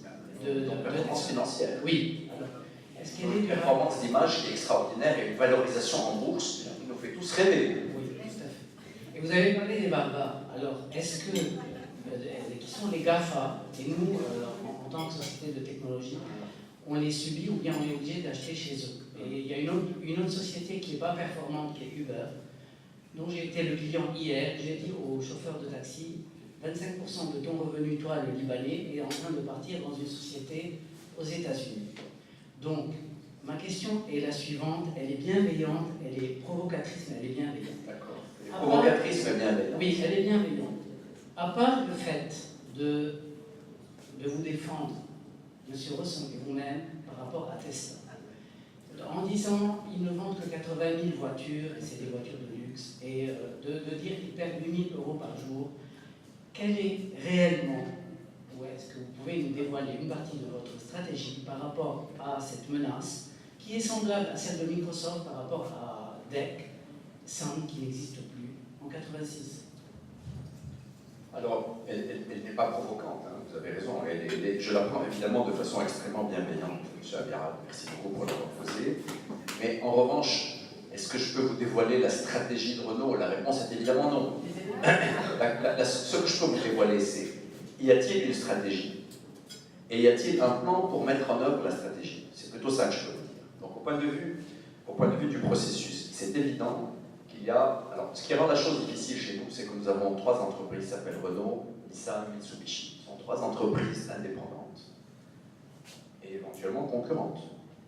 La preuve, c'est que l'importateur à Beyrouth n'est pas le même pour le R et le N et le M. Hein, c'est 3 importateurs différents, en connaissance aujourd'hui. En même temps, comme vous savez que nous sommes liés par une alliance, cette alliance elle est à la fois technologique mais aussi capitalistique, puisque nous possédons 43% de Nissan, Nissan possède 33% de Mitsubishi et il possède 15% de chez nous. Ils sont le conseil d'administration, nous sommes à leur conseil d'administration, et d'ailleurs nous avons le même président. Donc il y a effectivement le travail stratégique est obligé évidemment de travailler et au niveau de l'entreprise et au niveau de l'ensemble de l'alliance. Ça c'était juste un zakouski d'entrée, là, juste pour dire qu'il y a effectivement c'est un processus, mais c'est un processus extrêmement important. Si vous vous souvenez, quand j'ai montré le triangle, là où vous voyez l'Assemblée Générale, le Conseil d'administration et la Direction Générale, je dis que le rôle premier du Conseil d'administration, c'est la stratégie. Alors, c'est évident que le Conseil d'administration n'a pas les moyens de faire la stratégie d'entreprise. Les moyens, c'est la Direction Générale qui les a, c'est l'entreprise qui est là, qui prépare une stratégie, des scénarios alternatifs qui vont discuter avant de les présenter au Conseil d'administration, qui les validera in fine. Bon, On a bien évidemment une stratégie. On a bien évidemment des plans pour mettre en place la stratégie. Donc le processus de la planification chez nous est un processus 2 fois triennal. C'est-à-dire que nous faisons un plan sur 6 ans, dont les 3 premières années sont plus fiables que les 3 années d'après, compte tenu de la volatilité de l'environnement. Donc aujourd'hui, c'est les GAFA, Uber, comme vous dites, Tesla, c'est évident que Tesla, c'est une énorme menace. C'est pas parce qu'ils font 100 000 bagnoles qu'ils perdent de l'argent aujourd'hui. Ils ont une valorisation en bourse qui est décoiffée, qui est égale à Renault plus Nissan, plus quelque chose de plus. Hein. Alors que, comme vous disiez, ils font moins de 100 000 voitures. Donc mais rappelez-vous, en l'an 2000, puisque vous parliez vous de 86 de la centrale, en l'an 2000, la valorisation en bourse de tout ce qui était Internet, on appelait nouvelle économie à l'époque, si vos souvenirs sont bons, était monstrueuse. Beaucoup se sont effondrés, pas toutes, beaucoup se sont effondrés. Mais moi, mes actions Orange étaient montées à 230 €, aujourd'hui elles sont à 15. Je ne les ai pas vendues. Sur ce sujet commun, sur ce sujet particulier, les actions en bourse. C'est comme Solidaire. Solidaire, moi je les ai vendues à 20. Eh bien, dis donc, vous avez de la chance. Mais elle est montée après, bien au-dessus. Merci, merci. Elle est montée bien au-dessus après que je les ai vendues. Donc, on a une stratégie. Mais ce qui est le plus important, il y a une planche où je mettais quelles étaient les questions importantes. Il y avait une question qui disait, peu importe la stratégie, c'est qu'on sait l'exécution. Je ne sais pas si c'était un machin autour de ça. Et moi, je voulais quand même, puisqu'on me donnait l'occasion de parler, moi, je trouve qu'on a fait un move stratégique, qui est en fait un move d'exécution majeur en 2016-2017, qui est la création d'une entité qui s'appelle Renault Digital. Donc Renault Digital est une entreprise pour laquelle j'ai beaucoup milité à titre personnel, en partant du principe que, même sans savoir quelle était la stratégie, ça allait passer à un moment donné par une transformation numérique, et que cette transformation numérique, elle allait passer pas seulement par des consultants extérieurs, mais qu'elle allait passer par des forces propres de l'entreprise. Et donc, on est deux à s'être battus pour ça. Un garçon qui s'appelle Thierry Bolloré, qui est un des numéros 2 de l'entreprise, et moi. Et donc, on est monté à en parler à plusieurs reprises au président, en lui disant il faut qu'on crée quelque chose qui soit à part. Et donc, moi, j'avais imaginé une ingénierie qui était une filiale commune avec un grand cabinet partenaire qui a été choisi, qui est le BCG, le Boston Consulting Group. Et pour faire passer le truc, j'en ai parlé récemment dans une réunion du BCG, parce que c'est considéré comme étant un véritable succès, ce qu'on a fait, et une best practice. On a utilisé le partenaire qui était en charge chez moi, nous sommes tous les deux d'origine libanaise, et donc, toi tu le connais évidemment, et puis là, vous aussi vous le connaissez. Et donc, on a copié un truc libanais, qu'on ne connaissait pas là-bas, en tout cas à ce moment-là, qui est le BOT, le Build Operate Transfer. On a dit le secteur des télécoms au Liban a fait le BOT. Pourquoi ne pas faire le BOT? And by the way, en faisant le BOT, ça présente 2 avantages. D'abord, c'est plus facile pour convaincre Gaulle, parce que lui aussi va comprendre le BOT. Mais surtout, deuxièmement, il va avoir le T-Transfer, qui va rassurer tous les sceptiques de l'entreprise qui se disent comment vous allez donner les clés de la maison au BCG, donc ça vous allez les mettre dedans, ils ne sortiront pas avant 10 ans, etc. Ils sortent maintenant, c'est-à-dire en 14 mois. C'est quelque chose de fabuleux. Du coup, le BCG crée une offre BOT, ils ont mis un partenaire dessus, ils m'ont demandé d'aller témoigner là-dessus, c'était au début du mois de novembre à Paris, et j'avais en face de moi tous les partenaires du BCG, donc c'est quand même pas mal, c'était un véritable succès. Derrière, c'est un move d'exécution, c'est pas un move stratégique, mais c'est en même temps un move essentiel pour pouvoir internaliser, former, certifier des compétences qu'on recrute ou qu'on prend dans l'entreprise. En fait, le business model, c'est moitié-moitié. Donc 50% de recrutement, 50% de gens de l'intérieur qu'on prend et qu'on reforme et qu'on remodifie avec ça. Et donc, voilà ce que je peux vous dire. Donc, sur la stratégie proprement dite, qu'est-ce qu'on fait en matière de mobilité, qu'est-ce qu'on fait en matière... Parce que l'automobile, comme vous le savez, c'est case. L'avenir de l'automobile, aujourd'hui, tel qu'on le voit, demain ça changera peut-être. Aujourd'hui, c'est case, en français cap. Qui veut dire l'automobile sera connectée, elle sera autonome, elle sera partagée ou shared, selon vous êtes en français ou en anglais, elle sera électrifiée. Ce qui ne veut pas dire qu'elle sera entièrement électrique, mais ça veut dire que vous allez mettre dedans, effectivement, un certain nombre de dispositifs pour la dépolluer, en particulier des dispositifs électriques. de maillot d'hydrogène, donc on changera le je ne sais pas quoi, etc. Et donc, ça, derrière ça, évidemment, on organise notre stratégie. On sait qu'il va y avoir de plus en plus de services, c'est des services de mobilité, moins de... On parlait tout à l'heure de dématérialisation. Les jeunes, en tout cas dans les pays matures, ce n'est pas le cas au Liban, mais dans les pays matures, les jeunes n'achètent plus de bagnole. Ils louent, ils changent de voiture selon les week-ends, etc.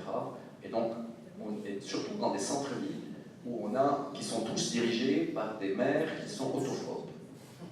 Moi, j'ai cet avantage à Paris d'avoir une femme qui... Elle a dû avoir un problème avec une voiture un jour dans sa vie. Et donc, par conséquent, conduire à Paris aujourd'hui, c'est un apostolat. C'est ce que je fais, c'est un apostolat.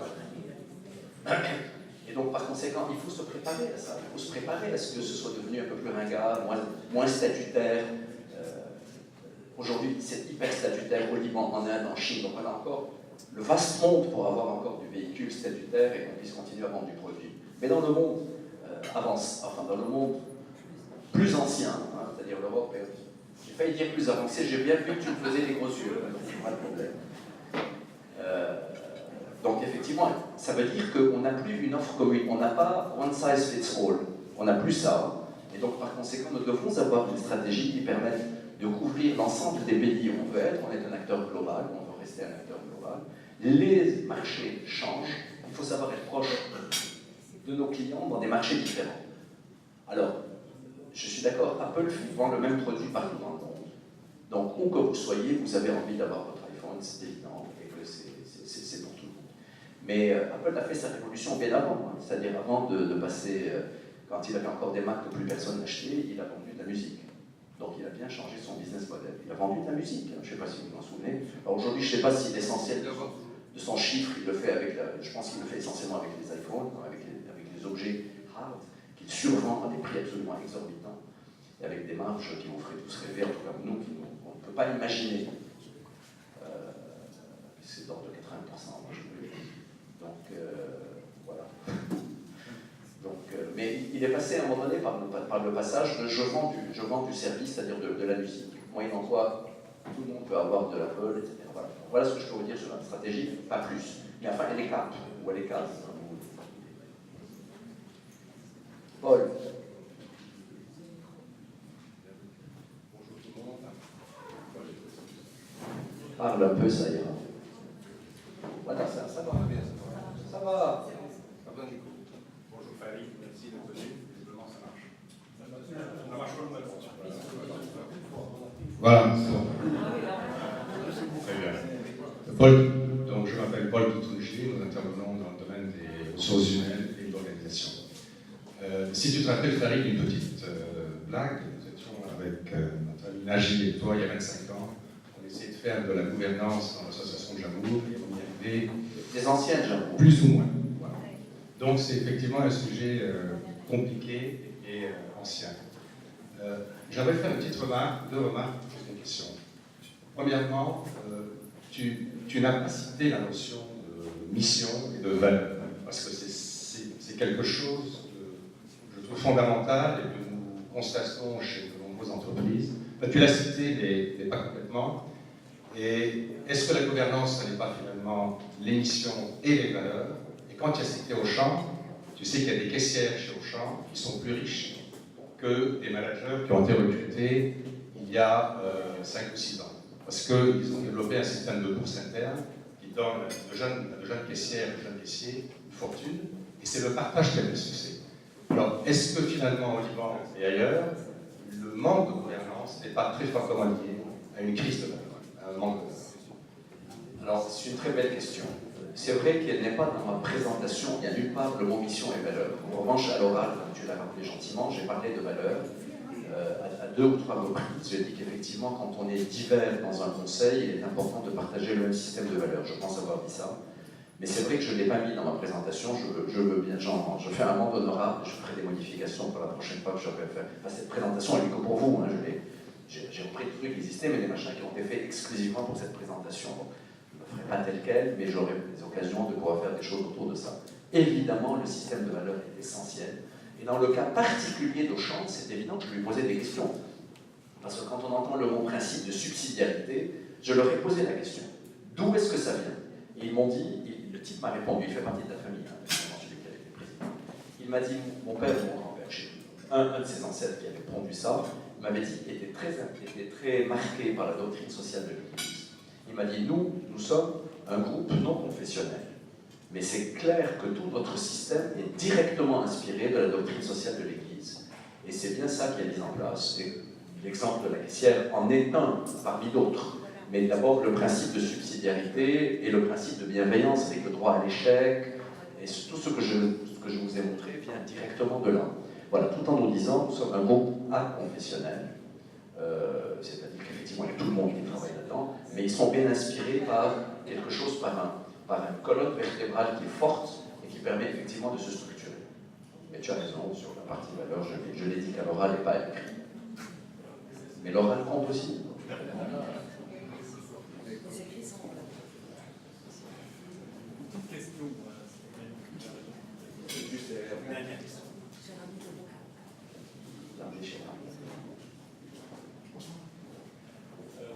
Vous avez parlé de la croissance positive. Profitable. Profitable. La croissance profitable. Cependant, dernièrement, il y a eu beaucoup de questions qui se posaient concernant le besoin de la croissance. Est-ce qu'on a besoin d'une certaine croissance positive tous les ans? Vous voulez parler de la croissance générale et pas de la croissance de l'entreprise. Moi, j'ai surtout parlé de la croissance de l'entreprise, parce que je pense qu'effectivement, c'est un sujet majeur pour toutes nos entreprises, c'est d'être capable de croître, mais de croître de façon profitable. Voilà, les questions qui se posent. Votre question était sur la croissance générale de l'économie ou la croissance de l'entreprise proprement dite? Ou c'est les deux? Les deux peut-être. Bon. Cependant, ma question touche à la qualité de vie de l'être humain qui est sous la pression continuelle de la croissance. Bon, d'accord, c'est une question qui est plus philosophique. D'abord, je vais répondre pour l'entreprise, parce que moi je suis un homme d'entreprise, mais j'ai aussi quelques opinions politiques, comme vous avez pu vous en rendre compte. L'entreprise a besoin de croître parce qu'elle n'est pas seule. Si elle avait été seule, elle pourrait se contenter effectivement de ce qu'elle a. Étant donné qu'elle est dans un univers dont je vous ai montré la férocité de la concurrence. Je vais vous donner un petit exemple. Moi aussi, sur mon secteur. J'ai commencé à m'intéresser aux bagnoles dans les années 60, comme tout le monde, comme ceux de ma génération ici. Et récemment, j'ai retrouvé l'autojournal spécial Salon 1968 qui est ici, dans mon appartement à Paris, à Beyrouth. J'ai retrouvé les chiffres de production des entreprises. Je suis allé à la page Corée. Union Delia aujourd'hui est un groupe mondial dans les 5 premiers. Je suis allé à la page Corée. Je n'ai pas trouvé de page Corée. Je suis allé à la page Japon. J'ai cherché le premier, qui s'appelait Toyota. Il faisait 360 000 voitures. Ils sont à 10 millions aujourd'hui. J'ai regardé le deuxième, Nissan. Il était à 325. Il est à 5 millions, mais il y a la moitié de Toyota. Je suis allé voir Renault, qui est l'entreprise qui m'emploie et pour laquelle j'ai effectivement, à côté du cœur, un losange. Je suis allé voir Renault. Ils étaient à 760. Ils étaient au double de Toyota. Aujourd'hui, on fait 3 millions et demi de voitures. Donc on est au tiers, tout seul, on est au tiers de Toyota. C'est juste pour dire que... Là, et puis évidemment, j'avoue que je n'ai pas pris le temps, je devrais, mais je peux le faire juste en rentrant tout à l'heure. Je ne suis pas allé voir les Américains, où est-ce qu'ils étaient à l'époque, où est-ce qu'ils sont aujourd'hui. C'est juste pour dire que l'univers concurrentiel change de façon permanente. Votre collègue tout à l'heure, qui est à Birad, a rappelé effectivement qu'à part tous ceux qu'il a cités, il n'y a plus qu'IBM de livre. Bull, j'ai travaillé 8 ans, n'existe plus, il a été acheté par Atos, DEC a été racheté par HP, Sun a plus ou moins disparu chez Blue. Sun Serra. Donc, ces gens-là ont disparu. En tant qu'ancien informaticien pendant presque 30 ans de ma carrière, c'était des boîtes, quand j'entendais ces noms-là, waouh, ça me faisait surtout quand je suis allé visiter Sun en Californie, je considérais que j'étais devenu intelligent parce que j'avais rencontré des gens qui étaient brillants, etc., avec des cheveux longs, avec des jeans, engoncés dans mon costume. Donc l'univers change continuellement, le paysage concurrentiel change continuellement, donc je pense que la croissance des entreprises est obligatoire. Elle est un must. Alors vous pouvez la faire de façon organique, de façon par fusion-acquisition, mais je pense qu'il faut effectivement continuer. Alors maintenant la croissance externe, c'est-à-dire la croissance des pays où nous sommes, est-ce que c'est la mesure du bonheur de l'homme? Évidemment, évidemment non. Mais malgré tout, hein, ma génération, quand elle avait 18 ans, rêvait beaucoup. Hein. Les gens de ma génération rêvaient, voulaient changer le monde, etc. Aujourd'hui, ils sont un peu moins rêveurs, un peu plus pragmatiques, plutôt que nous. Donc on a essayé d'imaginer d'autres systèmes. Mais là, cette fois, la concurrence, elle est au niveau des pays entre eux. Jadis, c'était l'Europe et l'Europe. Donc aujourd'hui, vous avez des nouveaux entrants, ils sont ailleurs. La preuve, quand vous prenez les nouvelles générations, vous leur dites, bon, vous allez apprendre quoi, l'espagnol, l'allemand, etc. Vous dites évidemment l'anglais, mais l'anglais, il n'y a pas besoin d'apprendre. Ça se voit dans les séries américaines, pour ceux d'entre vous qui décélébrez à force de séries américaines. Mais ils apprennent le chinois, même plus le japonais, ils apprennent le chinois. Donc aujourd'hui, effectivement, il y a une concurrence entre les pays. Alors est-ce qu'on peut se permettre de dire la croissance à tout crin en Europe, aux États-Unis, c'est finalement un jeu perdant-perdant. Probablement il est un peu perdant-perdant, mais il y a on a quand même besoin d'être dans du pragmatisme politique parce que nous ne sommes pas seuls sur la planète. Donc on ne peut pas dire moi je les arme tout seul, pendant que les autres sont en train de se surarmer, que ce soit en matière d'ailleurs d'armement réel ou que ce soit en matière économique. Donc voilà, on est encore dans ce système-là. Alors le multilatéralisme est censé permettre effectivement de contrôler que les uns n'ont pas d'armes nucléaires, que les autres sont en train de maintenir un minimum de droit de la concurrence. Mais voilà, mais je suis d'accord avec vous que le bonheur n'est pas que la croissance, n'est pas que l'argent. Enfin, il y contribue. Merci.